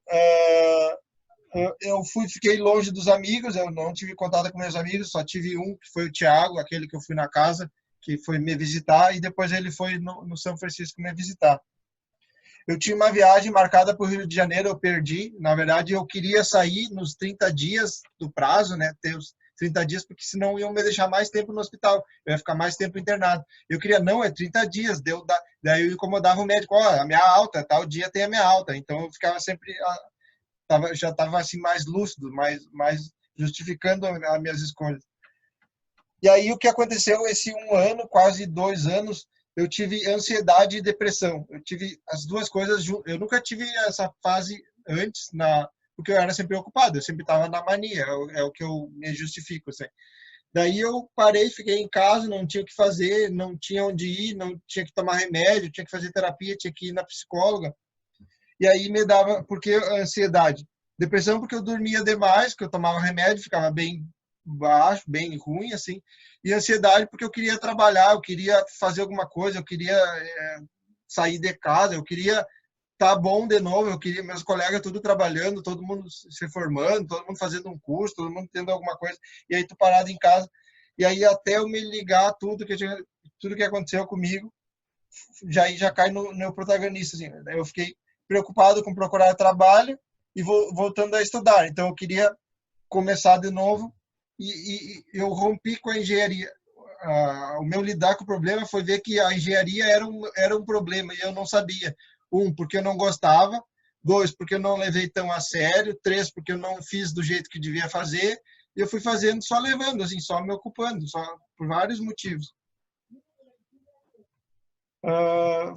Tá, aí eu queria voltar a estudar. Daí eu comecei a fazer os cursos, né? Então, eu estava lidando com o problema, mas eu já sabia que eu podia sair de casa um tempo, fazer um curso, ficar um tempo. E eu não sabia o que eu queria fazer. Eu não sabia como eu ia fazer, que daí vem no próximo tópico.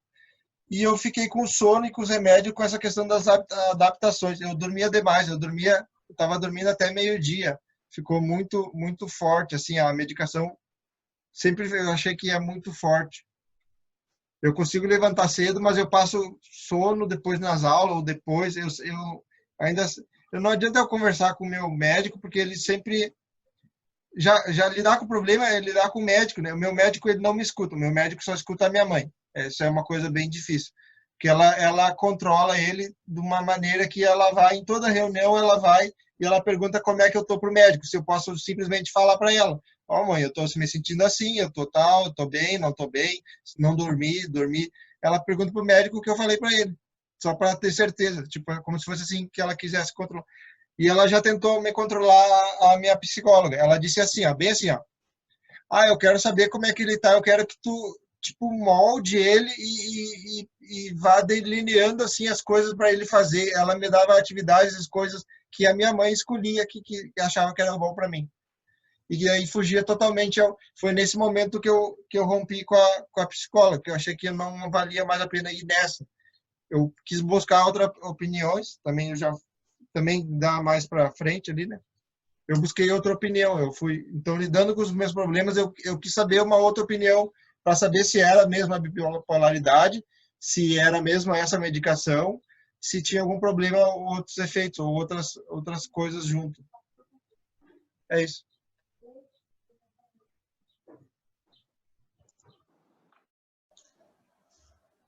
Então, lidando com os problemas agora, né? Bom, eu falei algumas coisas antes, né, que eu fui identificando, assim, mim mesma, e cada dia eu faço uma nova descoberta, né? Agora, poucos dias, faz umas 2 semanas, que eu descobri que eu estou em tratamento dentário, né? E eu mordo os meus dentes toda hora, inclusive à noite. E isso é tensão, né? Então, eu não tinha identificado isso porque eu, na verdade, não tinha, eu acho que começado e finalizado e continuado resgatando a minha autoestima. Então, para mim, aquela coisa de ter uma vida agitada, de não me cuidar direito, de pensar primeiro nos outros e depois em mim, era o meu normal. Esse era o meu normal. E eu nunca me dei conta. Daí a dentista falou assim para mim: mas tu tem tantos dentes quebrados, tem alguma coisa estranha, mas comentou assim comigo, né? Daí eu comecei a observar e eu me vi assim, me acordei várias vezes à noite, né? Tenho me acordado com os lábios rígidos, assim, grudados, sabe? Então foi mais uma descoberta que eu fiz agora, né? E aí, nessa questão de lidando com os problemas, eu tive problemas financeiros bem sérios que eu consegui vencer, né? E o meu filho me ajudou muito, né? Quando ele entrou na faculdade, ele chegou para mim um dia e falou assim: mãe, abre o jogo. Quero saber quantas dívidas tu tem, como é que tu tá financeiramente. E aí eu não sabia se falava, se não falava, o que eu fazia, né? Mas aí eu falei, né? Eu falei para ele tudo, mostrei para ele tudo que estava acontecendo, né? Como é que estava a minha situação hoje, o que eu vinha trazendo já de muitos anos, né? E ele me ajudou bastante a resolver isso, a esquematizar. Então, assim, isso tá bem resolvido. E quanto a outros problemas de preconceito, assim, né? Eu comecei a lidar com eles logo no início, né? Para algumas pessoas, assim, não teve nenhum preconceito no meu trabalho, mas para outras teve, né? Foi uma falação bem grande, assim, e vieram perguntar para mim algumas coisas. Pessoas amigas, né? Colegas. Não ali no nosso setor, não, Rosinha. Não foi nada dali, foi fora dali, né? E aí veio uma pessoa, um professor de outro departamento, me perguntar umas coisas, né? O que realmente tinha acontecido. E a gente se conhece há muito tempo, então eu comentei, não, foi isso, isso. Ai, falaram tanta coisa, falaram que tu não ia mais voltar, que tu tava assim, né? Eu falei, não, tudo bem. Aí eu comecei a filtrar um pouco mais, assim, as coisas e escolher as pessoas com quem eu conversava. Tive umas amizades ruins, né? Nesse meio tempo aí, quando eu descobri o meu diagnóstico, né? Daí teve umas pessoas que se aproximaram de mim e só me fizeram fazer coisas ruins, né? Se aproveitando de situações minhas, né? Como o fato de eu morar numa casa e o marido morar em outra. Então, eu comecei a filtrar mais as minhas amizades, né? A participação do Henrique foi muito importante porque ele sempre ficou observando tudo. Nunca foi uma pessoa preconceituosa comigo, mas ele me fazia sentir importante, o quanto eu era importante para ele e quanto aquela pessoa estava me fazendo mal. Então ele vinha e conversava lá pelas tantas, sabe? Parecia que ele era o mais velho e eu a mais nova. Mas foi muito importante, assim, a ajuda dele e o fato de eu ter tido humildade de escutar, entende? Porque quando a gente não escuta, a gente não se enxerga, a coisa pode ir por um lado, né? A minha mãe, por outro lado, me trata como criança até hoje. Filha, já tomou remédio? Filha, não sei o quê. Mas eu relevo, né? Porque ela já tá com 80 e tantos anos e foi uma pessoa que sempre me apoiou em tudo, né? Se eu dissesse para ela hoje, mãe, larga tudo e vamos embora comigo que eu vou fazer tal coisa, eu acho que ela iria, sabe? Quando eu fui fazer o doutorado, o Henrique era pequeno e era bem difícil. Provavelmente não ia conseguir, eu ia levar muito tempo, né? Porque eu só tinha meio dia para trabalhar e as atividades com ele. Então, ela foi morar comigo, foi bem importante. Então, eu relevo muita coisa, né? E algumas pessoas da família têm grande preconceito, né? E eu aprendi a lidar com isso, assim como outras pessoas também, sabe? Eu não ligo, porque eu acabei me dando conta que eu preciso construir uma imagem positiva para mim mesma. E aí, quando eu me enxergo, como eu me enxergo hoje, não é que eu não me importo com o que as outras pessoas pensam, mas elas podem pensar coisas ruins de mim e isso não vai me afetar, sabe? Eu escolhi viver assim e tá sendo muito bom, sabe? Não é que algumas pessoas acham que eu sou arrogante, que eu sou cheia, porque eu não me abro muito assim para pessoas estranhas que eu não conheço, sabe? Então eu vou devagarinho, mas foi uma maneira, né, de lidar com os preconceitos, porque a gente sente, a gente vê tudo isso acontecendo a todo tempo, né? Então é preciso se blindar um pouquinho, né? Não quer dizer que eu tenha vergonha da minha condição nem nada, né? E uma outra coisa que eu faço também é frequentar um centro espírita, me faz muito bem, né?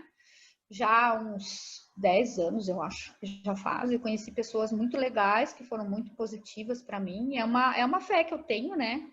Mas que nunca me fez ficar cega a ponto, não vou mais tomar remédio porque eu tenho minha fé. Não, são duas coisas que eu administro bem, né? Eu posso ter as duas coisas sem prejudicar ninguém, muito menos a mim mesma, né? Então, hoje eu me cuido mais. É uma coisa que eu não fazia antes. Então, agora eu tenho esse carinho comigo mesma e isso é bem importante. Me sinto responsável, sabe, por tudo que acontece em minha vida. E isso me fez encarar melhor todos os problemas e todos os desafios, sabe? Antes eu tinha uma coisa assim muito, o que o fulano, Não, hoje eu penso primeiro em mim, né? Como que eu vou fazer as coisas e como que eu vou reagir. E isso me ajudou muito, me fez me sentir mais importante, sabe?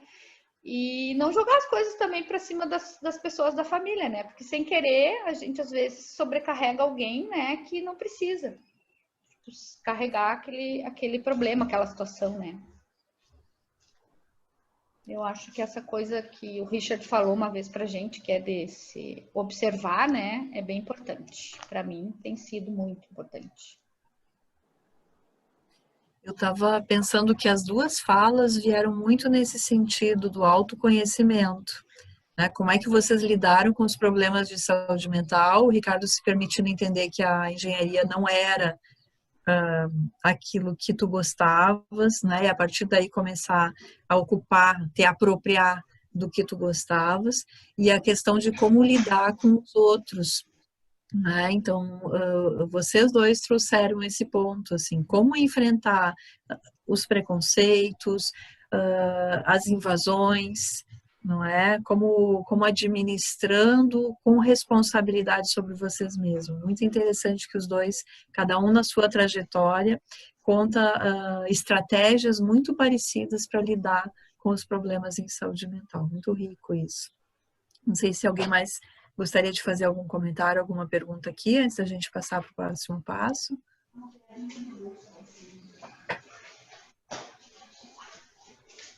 Então, Ricardo, tu, protagonista da própria história. Deu. Aí, tá vendo? Sim. Assim, ó, só vou fazer um adendo que agora eu lembrei. Lidando com os problemas, já é o protagonista. É junto. É porque assim, a minha mãe, ela disse que eu surtei, ou que eu tive o problema por causa do mestrado da engenharia. Ela disse, ele está estudando muito, ele está fazendo muita coisa, ele está preocupado com a tese, com entregar. Eu tive que entregar a tese depois que eu voltei do hospital. Eu tive que fazer, não estava nem mais pensando com a cabeça na engenharia, tive que fazer tudo aquele troço, uma chatice, assim, uma coisa, tá. E ela disse que foi aquilo. E eu sei que não, foi eu, só que tem um detalhe. Não foi uma crise quando eu estava ruim, assim, ó, numa depressão. Eu estava feliz, eu estava lá fazendo o que eu gostava, eu estava lá numa colégio, eu estava num projeto educacional, eu estava numa coisa super boa proposta. Vocês podem pesquisar, projeto Escola Aine, é uma coisa bem boa, assim, bem forte. Tá, é isso.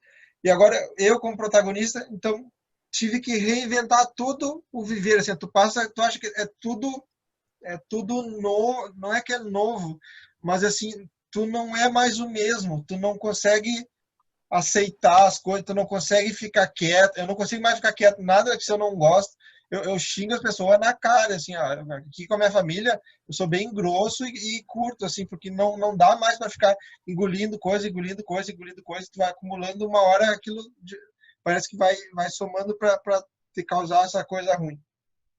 Eu tive que diminuir o ritmo, então, em vez de ter tudo que é aula todo dia, ou fazer as coisas meio correndo, eu resolvi fazer uma aula de uma coisa só, ou ter só um curso, ou fazer menos matéria, ou não pegar tantas matérias, ou quando tu te escrever, fazer só o que vai dar, ou fazer só o que tu gosta, só o que tem a ver. Então, eu descobri, enquanto eu fazia reiki, aí é protagonista, eu vou fazer reiki, né? Eu fiz um curso, e aí me convidaram para ser reikiano no laboratório da universidade. Aí eu digo, eu não posso fazer se eu não estiver bem, se eu não estiver estável, com boa energia, assim, idôneo, pensamento bom, pensamento positivo, vai tratar com a energia o sentimento das pessoas, né? É como se fosse dar, o reiki é um passe, o reiki é a energia das mãos, e a energia da imposição das mãos. Então eu fiz o curso e eu queria participar, já que eu fiz, fui convidado, eu não tenho como montar minha clínica, eu não tenho como aplicar, poderia fazer a sessão e cobrar, mas aí me convidaram para ser voluntário na universidade. Isso foi bom porque eu conheci outras pessoas, eu comecei a conversar com pessoas mais espiritualizadas, que elas me deram um ânimo, assim, não, Ricardo, você formou, tu tem isso, vamos com calma, vai no teu tempo, vai fazendo as coisas conforme dá, não pega mais que a coisa, qual é o horário que tu tem disponível. Daí eu me envolvi com o pessoal da enfermagem. E nessas de estar fazendo o reiki, um dia eu volto para casa e eu olho os editais da universidade e aparece lá, eu nem sabia que tinha, eu descobri no dia, gestão do turismo. Eu falei, poxa, turismo tem tudo a ver com o que eu estou fazendo. Foi uma coisa assim, uma coisa levou a outra. Vou fazer o reingresso, vou entrar, vou tentar, mas eu fiquei tão ansioso, eu tenho essa ansiedade, que às vezes eu não durmo. Se eu fico ansioso com uma coisa, eu não consigo dormir. Daí eu fiz a inscrição, daí não deu certo, faltou documento, eu tive que tentar de novo, então eu fiquei mais um ano parado. E eu me achava que eu um ano parado, mas eu tô cuidando de mim. É o ano que eu me dei para mim, é assim que eu justifico. Não é um ano que tu teve perdido, assim, ó. É um ano, não, tu ficou mal, tu teve doente, mas tu tem que ver como tu vai ser, ter construído de novo, assim, até para falar para as pessoas, até chegar a ponto de ter confiança para falar aqui no Comunidade de Fala, foram várias etapas, vários níveis que tu foi passando. Encontrar a Fábio, encontrar as pessoas certas, conversar, trocar experiência. Então foi muito essa, mas passei a valorizar a troca de experiência, conversar com as pessoas. Escutar, eu escutei muita gente também, como a gente faz reiki, né?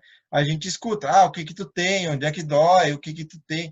E aí, o dia que me caiu a ficha foi que eu tratei uma menina que era bipolar, ela é bipolar. E ela botou lá na ficha, eu não sabia. E tu também, assim, tu não te dá conta se a pessoa não fala, se ela não dá indício, se ela não e a menina estudando psicologia, que foi a mesma coisa que eu tentei. Mas aí eu vi, não, psicologia não é para mim, então o turismo é para mim. E daí até um tempo que deu certo e eu consegui estudar turismo. Eu deixei a psicóloga, então parei de ir nas sessões, porque aquilo ali não estava me fazendo bem, e descobri a FAB. Então a FAB também foi uma coisa de procurar coisas até encontrar. Tá, o reiki, a energia, a bipolaridade.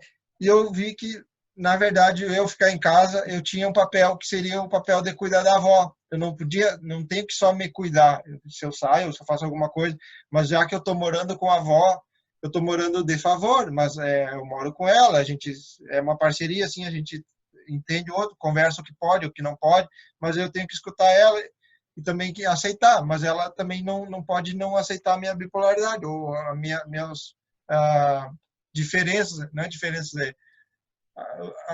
a gente que é bipolar, a gente tem umas peculiaridades, a gente chama às vezes de mania, tu tem mania de fazer tal coisa, mania de fazer tal coisa, é porque tem coisas que te botam muito eufórico, muito ativo, assim, quer fazer coisa, começa uma coisa, quer fazer, aí eu tô fazendo várias coisas ao mesmo tempo para não me cansar, assim, para não me, eu não vou só ler livro o dia inteiro, a tarde toda. Não, eu acordo, eu falo com a avó, eu tomo mate tantas horas, eu jogo videogame um pouco, eu ando de bicicleta 1 hora por dia, 2 horas por dia, eu trabalho no pátio, eu vou lá na Vânia, às vezes cuido dos cachorros, às vezes dá umas coisas assim. E aí, o que teve de novidade foi que esse ano eu resolvi ir para Porto Alegre trabalhar num hostel. Então, eu ficar um mês para aproveitar minhas férias, que é o que eu gosto de pesquisar, é o que eu quero trabalhar de repente, então ter meu próprio negócio, assim. E agora, próximo mês, eu estou indo para Frederico Westphalen, foi o que eu contei para vocês no grupo. Eu vou passar um mês fora com uma amiga e experimentando em vários tipos de projetos. Assim, a gente vai fazer coisas, tem um sítio também que eu vou participar, que eu vou ver o que dá para fazer. Então, eu vou ver o que eu posso aprender, o que eu posso... até aqui. Isso. Eu estava botando a minha aula para segunda-feira para a gente poder ficar mais à vontade aqui para terminar. Não tem problema, porque eu vou ter que repetir essas aulas mesmo, né? Os alunos não quiseram terminar o semestre pelo rede, então eu estou mantendo eles comigo porque, né, mais ou menos 70% da turma quis continuar com as aulas, então a gente tem videoaulas toda semana, nos horários da aula. Mas não tem problema de ficar para segunda. Bom, então aqui eu acho que eu falei um pouco já da parte de protagonista da minha história, né? Mas eu acho que foi uma coisa muito importante que aconteceu esse ano comigo, né? E essa pandemia, apesar de não ser uma coisa boa para ninguém, né? A gente está isolado, está impedido de fazer muita coisa, mas foi um momento de reflexão, assim, de introspecção para mim, né? Que me ajudou a entender que muita coisa que aconteceu comigo, que não foi experiência boa, foi porque eu deixei acontecer, né? Foi porque eu não tive a capacidade de dizer não ou de impor limites. Então eu comecei a pensar mais sobre isso, né? A refletir sobre todas essas coisas, sobre minha vida inteira, né? E o Ricardo é uma pessoa que me ajuda muito, me inspira, sabe? Porque ele luta, ele vai, corre atrás. A Karine também, né? Deve estar aí nos assistindo, não sei se ela ainda está. A Maria Rosa também é uma pessoa que me inspira muito, né, nessa questão de ser uma mulher e estar no mercado de trabalho, ter filhos e um monte de coisa para lidar, né? Então eu me inspiro muito nessas pessoas, em ti também, Marta, que é uma pessoa que eu admiro muito, a Elis, o pessoal todo que está assistindo também são todos meus ídolos, né? Que venceram muita coisa e vencem a cada dia. Então, para mim, uma coisa que eu coloquei como ponto-chave foi assumir a responsabilidade por mim mesma, né? E me cuidar mais, ver as coisas que eu gosto de fazer. Eu gosto de caminhar, então tá. Eu não ia caminhar porque não tinha ninguém para caminhar. Agora, pega um cachorro, sai caminhar sozinha, mas eu vou fazer o que eu tenho vontade. Entende? Então, eu acho que é mais ou menos por aí, sabe? E achando coisas, né? Comecei a ler mais, comecei a botar uma rotina. Isso é uma coisa importante, assim, ter uma rotina, né? De horários, porque logo no início da pandemia eu ficava quase o dia inteiro de pijama, daí eu dormia quando eu queria, aí deixava as coisas tudo atrasar. Então, é uma coisa que eu tenho cuidado mais, né? Com prazos, com coisas que são do trabalho, né? Para manter, embora a gente seja chamado de tudo que é coisa, né? Nós estamos trabalhando bem mais do que se a gente estivesse presencialmente. Eu sei disso de todos os meus colegas e de todos os profissionais, né? Da área do ensino que estão em casa, estão, ó, ralando. Então, eu senti um pouco essa pressão, foi uma coisa ruim, mas depois eu pensei, não, eu vou me adaptar, como todo mundo se adaptou, né? E vou seguindo. E aí foi isso que eu fiz, né? Comecei a estabelecer mais rotinas, assim, né? Que isso me ajudou também a me organizar mais, né? Porque tu vai criando os compartimentos no cérebro e aí consegue encaixar cada coisa no seu. Claro que a gente faz coisas fora de hora, enfim, isso aí não é o caso, né? Mas o fato de eu estar me cuidando mais me fez entender assim que se eu me organizo, cumpro os prazos e faço as coisas direitinho, eu tenho aquela sensação de como é que eu vou dizer, de dever cumprido, isso me faz bem, sabe? Libera uma energia boa, eu me sinto bem fazendo assim, né? Do que quando eu pegava e deixava tudo atrasar, depois eu faço, eu tô com preguiça, eu não tô com vontade. Então, eu acho que isso é bem importante, assim, a gente respeitar, né, o tempo da gente.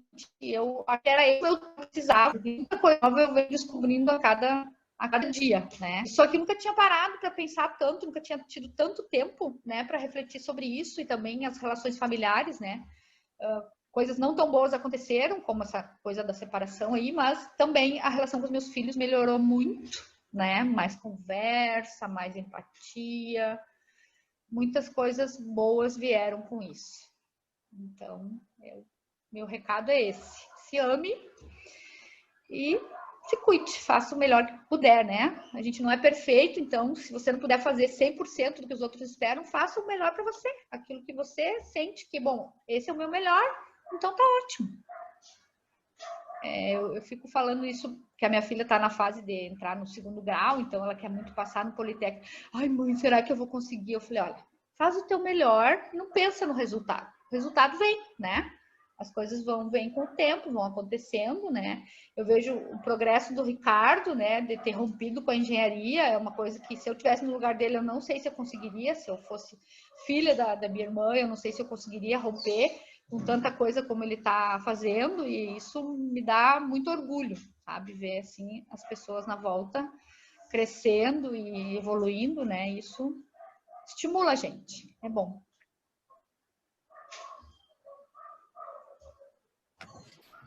Então, chegamos ao próximo do final da nossa viagem e agora a gente vai falar de sonhos, sucessos, esperanças.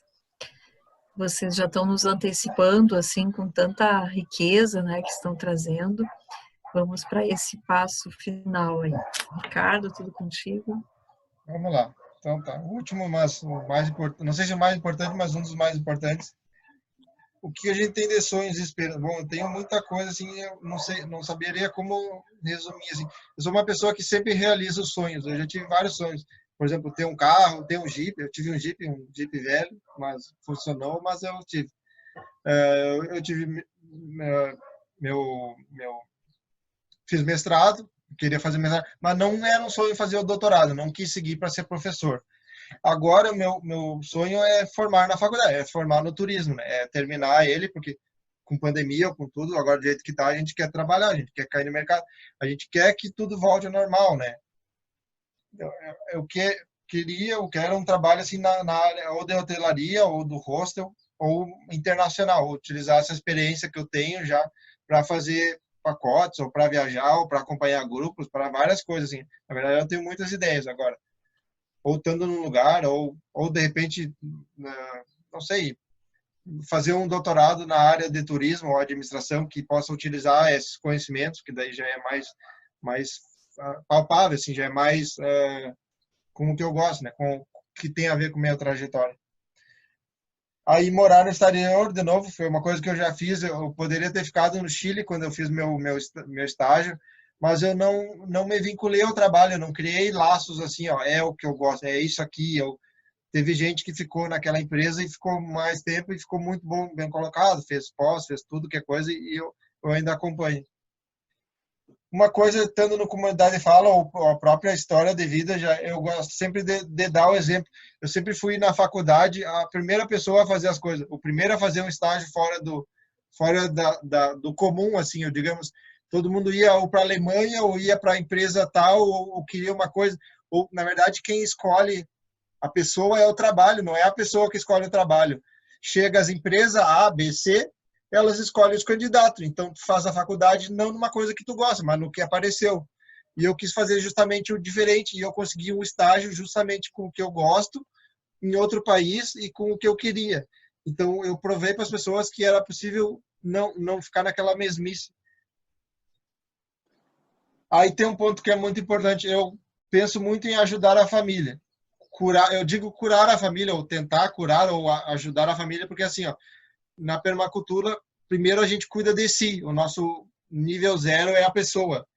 Se a pessoa estiver bem, tu pode trabalhar com o que está próximo de ti. Então, depois vem a casa, depois vem a família, depois vem o pátio, depois vem o bairro, a vizinhança. Então, se tu quer mudar o mundo, tu tem que começar por si mesmo, fazendo poucas coisas. Ou só de tu postar ou militar nessa causa. Agora, eu milito quanto à permacultura e agora estou oficialmente pela FAB, e agora eu sou uma pessoa também apoiadora da FAB. Já há bastante tempo, mas eu sempre trouxe pessoas novas, né? Até, na nossa família é bem grande. Tem uma outra prima que a gente, de repente, quer trazer para a FAB, que seria interessante ela conhecer isso. Eu quero fazer os projetos no sítio. Se não for o sítio da família, vai ser outro sítio. Então, se eu não importo com o lugar, se eu tiver que sair daqui, eu saio, porque eu não tenho raiz, eu não sou uma árvore, né? Às vezes pensar assim. E a gente quer que passe a pandemia e que passe essa situação do Brasil, esse cenário todo de incerteza, de coisa ruim, de queimada na Amazônia, de tudo. Assim, a gente quer um futuro bom, quer um futuro mais tranquilo para a gente poder executar os nossos projetos, para a gente poder fazer planos, porque tu não pode fazer plano se tem a pandemia, o que eu vou fazer daqui a 2 meses, 3 meses, o que eu vou sair, tu não pode viajar. O turismo foi o primeiro setor que foi afetado. Na verdade, ele foi a causa da pandemia, né? Por causa das pessoas viajarem e trocarem alimentos, trocarem conhecimento, trocarem coisas, ficarem em aviões confinados e tudo mais, que se decorreu a transmissão da pandemia. Então, agora eu espero uma reconstrução desse cenário, assim, é isso. É isso, não vou me estender, até aqui meus sonhos. Bom, eu, assim, dos meus pessoais, né, eu já realizei quase todos, né, mas eu tenho um sonho, assim, que eu comecei a pensar muito nisso desde que eu comecei meu tratamento, né, é um mundo com menos preconceito e menos materialista também, porque eu vejo, assim, ó, uma coisa que eu gostaria que fosse bem real, que todas as pessoas tivessem acesso a um tratamento digno, medicação, independente da condição social, sabe? Porque é uma coisa assim que é difícil para a gente lidar, mas a gente tem tudo, né? Eu, o Ricardo, a gente tem condições financeiras, tem onde se apoiar, mas muitas pessoas não têm, gente. É bem complicado, sabe? Isso é uma coisa que me dói, assim, pensar, sabe, né, nessa questão. Então, um sonho grande que eu tenho é que a gente um dia possamos ter nesse nosso país um pouco mais de dignidade com as pessoas, de justiça, sabe, social. Porque é tanta injustiça social agora com o meio ambiente, tanta coisa que está acontecendo, sabe, que isso é um sonho que eu tenho que isso possa acontecer, né? E também em relação à parte pessoal, né, eu quero morar no campo quando eu me aposentar ou então em outra cidade, né? Santa Maria meio que tem uns traumas assim comigo, mas se eu puder morar no campo, esse projeto do Ricardo é uma coisa que eu acho bem interessante, se a gente conseguir realizar, né, Ricardo? Não sei como vai ser, mas eu pretendo apoiá-lo em tudo que ele quiser fazer lá, porque é da família, né? E no fim a gente vai lá de vez em quando. Agora até estava comentando com a minha mãe, a gente devia ir mais, né? Se aproximar mais das coisas, ficar mais lá, porque faz muito bem pra gente. Era isso.